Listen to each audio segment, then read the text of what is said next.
Good afternoon, ladies and gentlemen. It is Thursday, the 15th of August. Good afternoon. I am Jack2505 and welcome to episode 2 of the 2505 Sports Podcast. Right now, I'm streaming live on Twitch. You can come visit me on Twitch, which is www.twitch.tv/Jack2505_. This is where I do live talks on the world of football and boxing. I also play FIFA 19 with viewers live on stream, as well as endgame PvE co-op shooters. Now, you can also follow me on Twitter, which is at Jack2505_.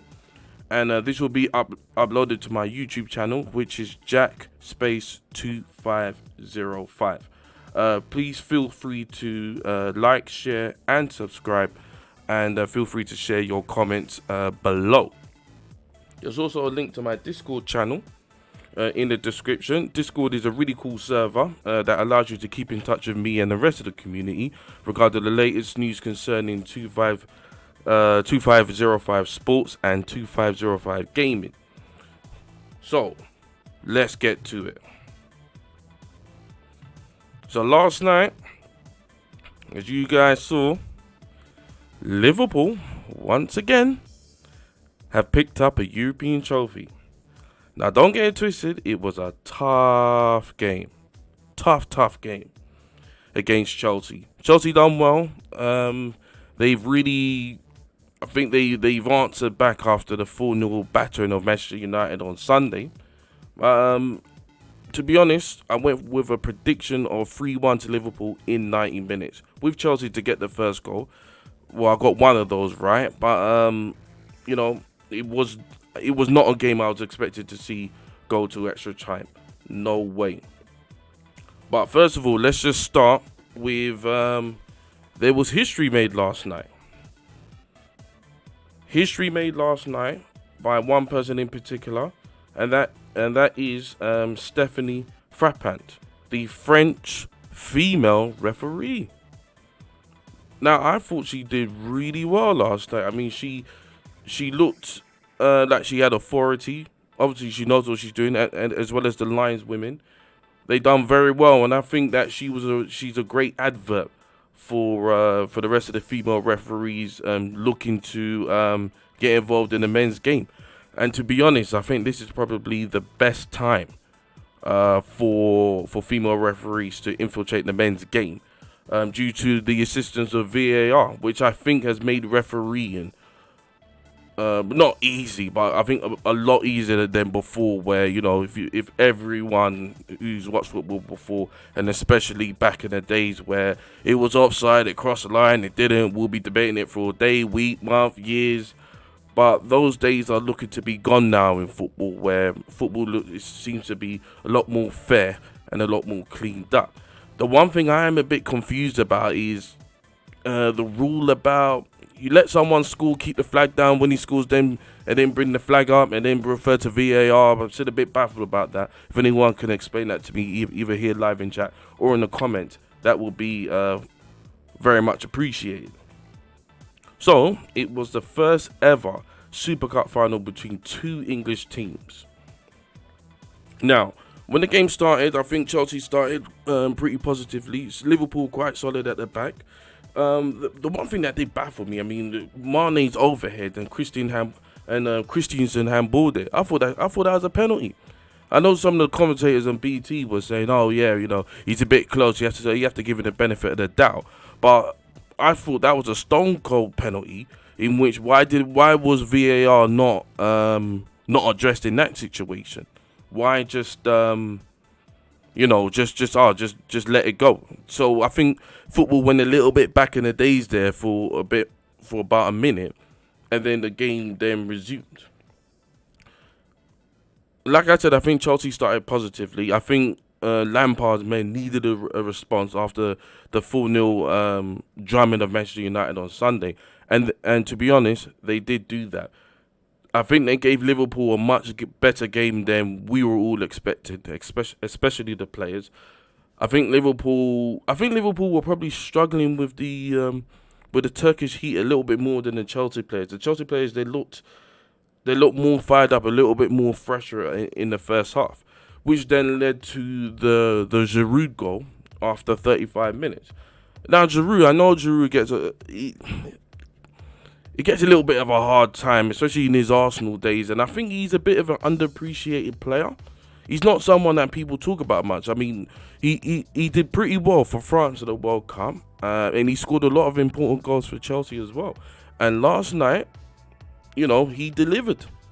He delivered for Chelsea. It was a nice cut across goal, smooth finish from Giroud.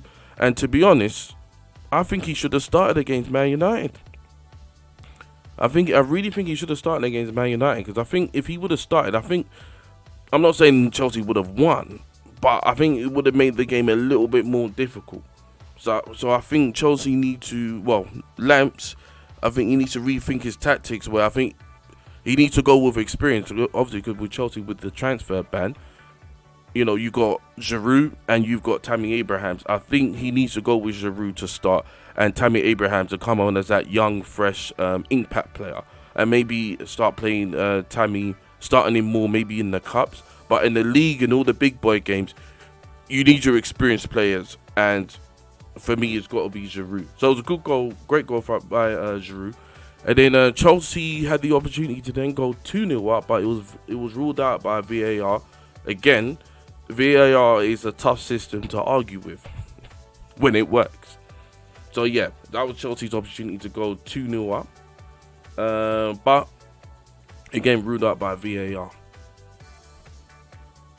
Virgil van Dijk's chance, which was saved by Kepa. I mean, he saved it once and then got up again and then saved it, then hit the crossbar.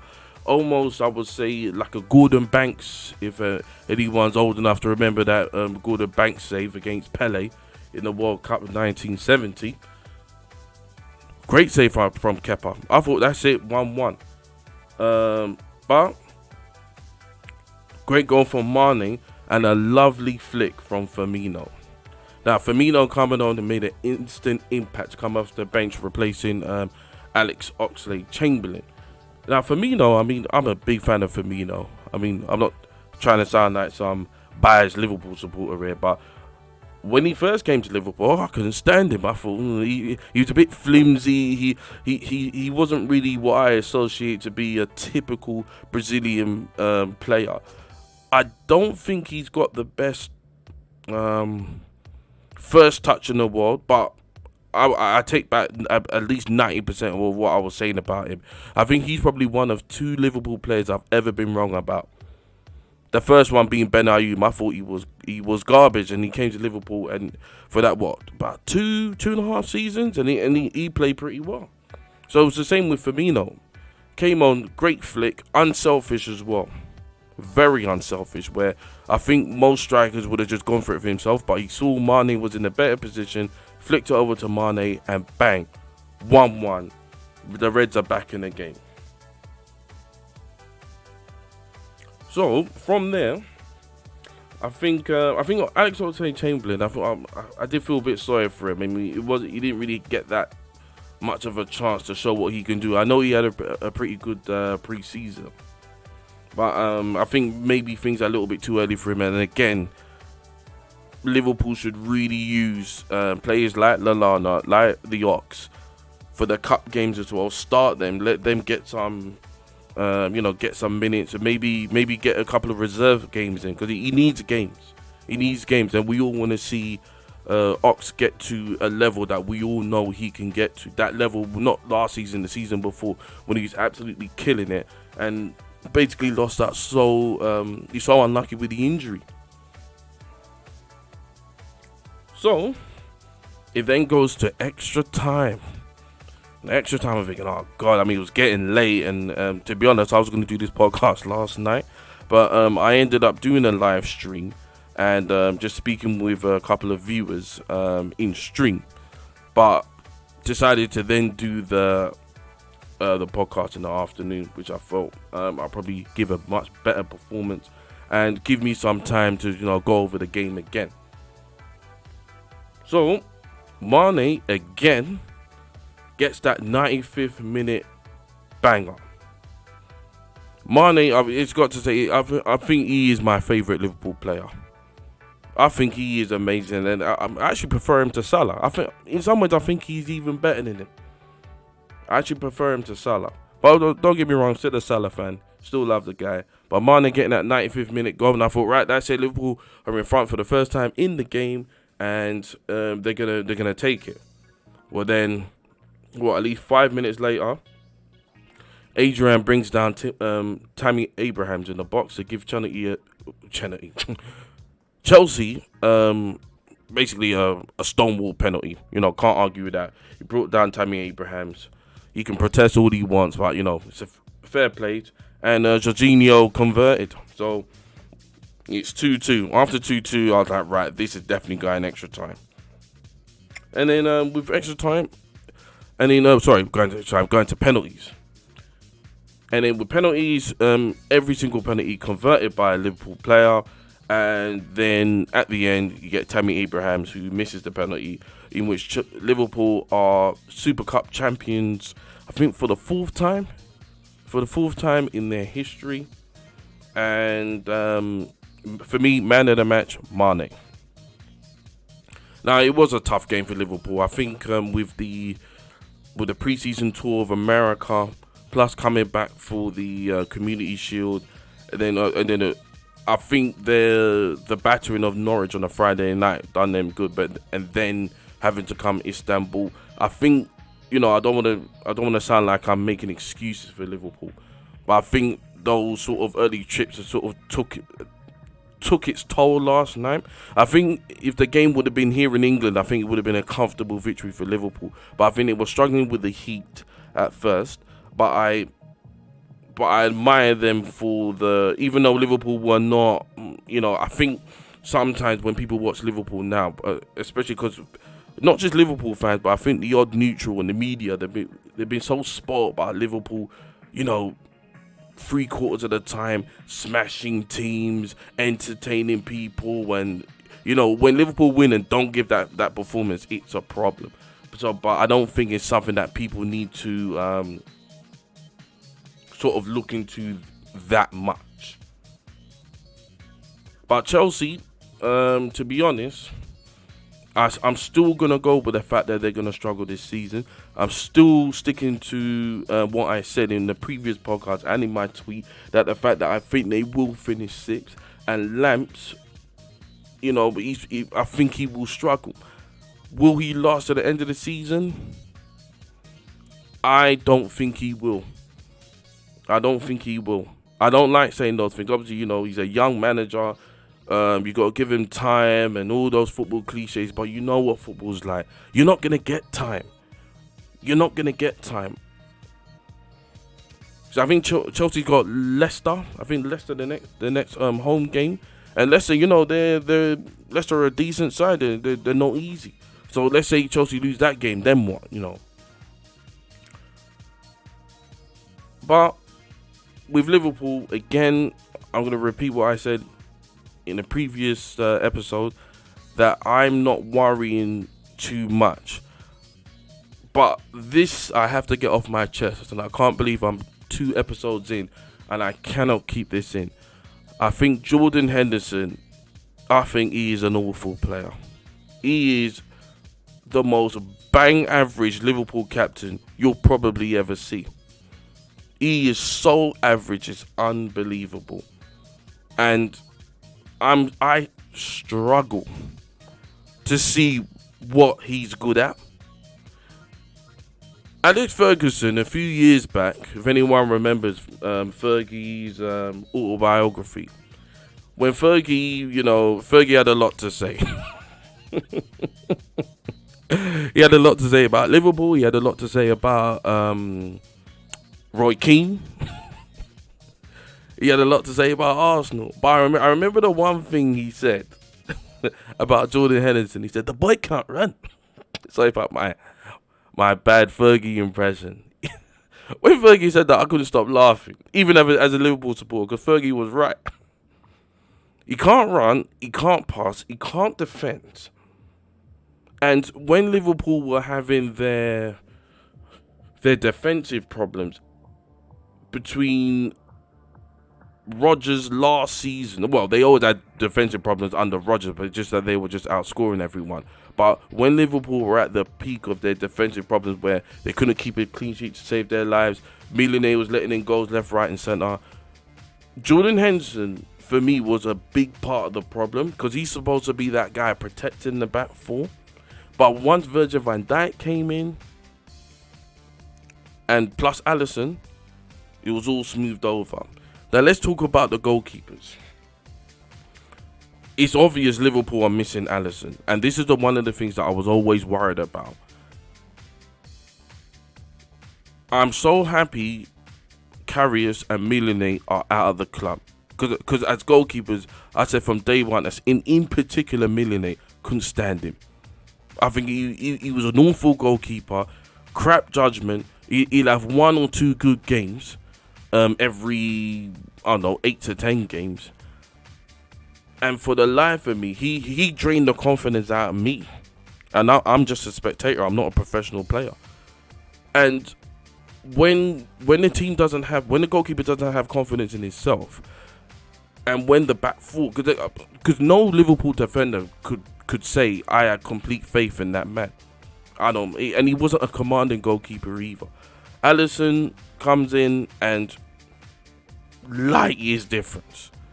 And I think if Alisson was there, I think we would have beaten Chelsea a lot more comfortable, and I think it would have been in 90 minutes. But I'm counting the days and weeks for Alisson to come back, and I'm sure every Liverpool supporter out there is sharing the same feelings as me.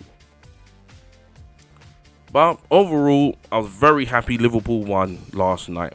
I was actually more concerned about Liverpool winning this game than the Community Shield. The Community Shield not really concerned about that. But the Super Cup, I mean, the Super Cup is a sort of European nothing cup either.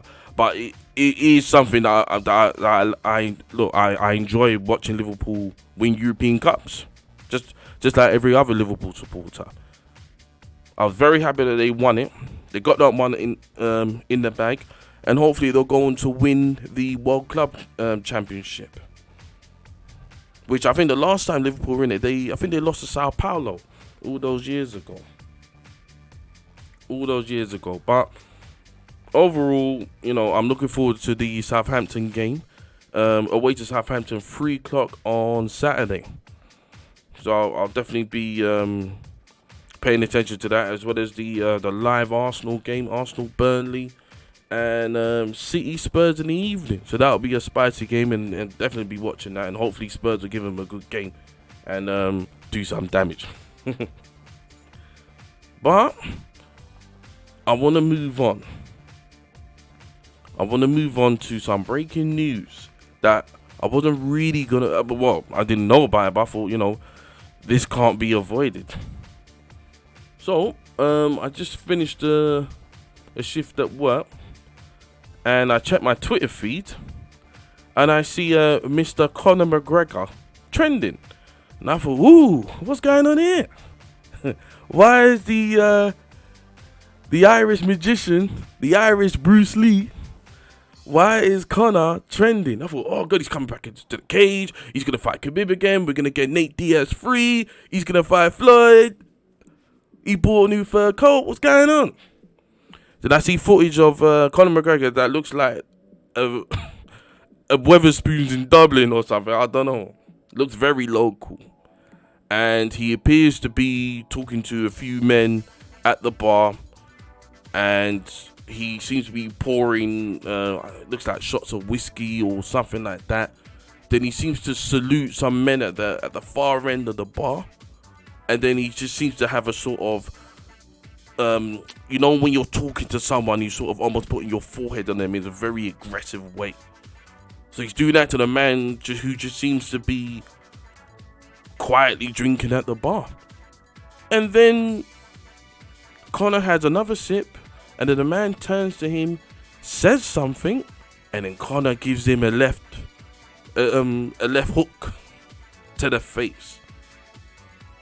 The first thing I'll say is, congratulations to the man who took the punch. He took it well. He took that punch well. It's like he wasn't even phased. He was like, all right, I got punched in the face by Conor McGregor, and just carried on standing there. Didn't go to the floor, didn't cry, nothing. So the first thing we go do, we have to give that man credit. If Conor McGregor would have punched me to the face, boy, I'm not even gonna say on the internet what I would do, but I wouldn't react in the same way that man did. Now, obviously, at the moment, the internet's going nuts. Let's all judge Conor McGregor, right? Conor McGregor, he's this, he's that, whatever. Let me just say one thing. Conor McGregor, I'm not condoning what this man has done, right? He should not be punching people, public people, especially the man's he's an elderly gentleman. Not like a pensioner, but he looks in his mid to late 50s with a full set of grey hair. So he's not young, right? But it looks like CCTV footage, and we obviously do not hear what's being said. So what needs to happen is somebody needs to maybe the police might need to get involved, and somebody needs to ask Mr. Conor McGregor, why did you hit the man? Why did you punch him? What did he say for you to strike him? Because the man must have said something. And again, I'm not defending Conor McGregor. He shouldn't be doing that. But there must be a reason why he punched him. Because if you look carefully at the footage, and I'm gonna link the video in the description below. If you look carefully, he does say something, and then Conor strikes him. So the thing I want to hear is, why did Conor strike him? Why did he do it? That's the thing. Because at the moment, Conor McGregor, he's not really, over the last 1 to 2 years, he hasn't been doing himself a lot of favors. Because if we rewind back to when he fought Floyd, because at that time he was saying I'm the best fighter in the world. I know it's fight talk, when everyone talks, we're all Muhammad Ali and whatever, right? But since the Floyd fight, obviously he's enjoyed the biggest payday he probably ever have in his life, plus the drinking, plus the his whiskey, what's it called, 12 something. I can never remember what it's called. It's gonna annoy me now. It's going to annoy me. Alright. Conor McGregor. Sorry, look at me googling this. It's going to annoy me now. It is called proper number 12 or proper 12. Yeah. Proper 12 Irish whiskey, the Conor McGregor whiskey, right? And when he fought Khabib, well, to be honest, I didn't even know who Khabib was. All I heard is that this guy is the best ground fighter the UFC has ever seen. And I watched a couple of Khabib fights thinking, oh my God. And then the video that convinced me was when I watched, I know everyone's seen this one, was the one where Khabib as an 8 or 10 year old wrestling a bear. After that, I was like, sold. That's it, done. I mean, if you can out wrestle a bear, you can out wrestle anyone. So with the build up to him fighting the magnificent Khabib, he's all there walking around drinking, all that rubbish. And even before that, obviously, we all know about the coach incident, so on and so forth. And then Conor McGregor then going to court, which we all saw. And then now doing this. The man, he needs to watch out, because he seems like he's going off the rails a bit. Enjoying that money and going a bit crazy. I think what Conor needs to do, man, he needs to shake this habit. You're supposed to be a fighter, and it's not. Is it even official whether he's retired or not? He's just drinking, and especially in the game that he practices in. You know what I mean? MMA, that sport's dangerous, man. You gotta be disciplined. You can't be all there drinking and that, and living that. Like, he's living a lifestyle of a 9-to-5 man who loves a bit of a booze on a weekend. The majority of us, we can afford to live that kind of lifestyle. We're not competing against supreme athletes. Or if he is going to live this kind of life, stay out of the cage. Stay out of the cage. Don't become a. I mean, don't get twisted. You know, if he announces a fight, I'll be one of the first to jump on it and say, yeah, I want to watch Conor fight. But if you're gonna fight, fight. If you want to drink, drink. That's what I'm saying. So do your thing. Live your life any way you want to, but don't try and convince us that you're some warrior fighter. Obviously, Conor McGregor, he's a, you know, in his day, very, very good, excellent, talented fighter. But he's going down the path now where, you know, you're either even in the game or you're not. That's why you have to throw your hats out to men like Floyd Money Mayweather. Floyd has been nothing but disciplined his whole career, and still to this very day. Like Floyd is in better condition than him. And that's what I think. Floyd's got at least 10 years on him. And it showed in their fight as well. But at the end of the day, like I said, I'll put the video in the description box below for you guys to see. And make your own judgment. Leave a comment below and let me know. But now I'm gonna come to the end of the podcast. So I'll be back over the weekend to do some live streaming on Twitch, as I confirmed earlier. That is twitch.tv/jack2505_, where I will be live streaming some FIFA 19, playing with viewers, having more discussions, as well as streaming some Gears of War 4 Horde for those who are interested. And by the way, I'm very much looking forward to Gears of War 5 coming out on September 6th. If you are an Xbox Ultimate Pass owner, in which you'll be able to play on Xbox One and the PC, Windows 10.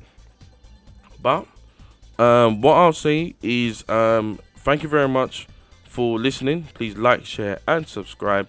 And I will see you guys back over the weekend, in which we'll be discussing the Premier League fixtures, running all the way till Monday night, in which I think is Watford against Manchester United, which is the last game of the sort of overextended weekend, which will be a Monday night 8 p.m. kickoff.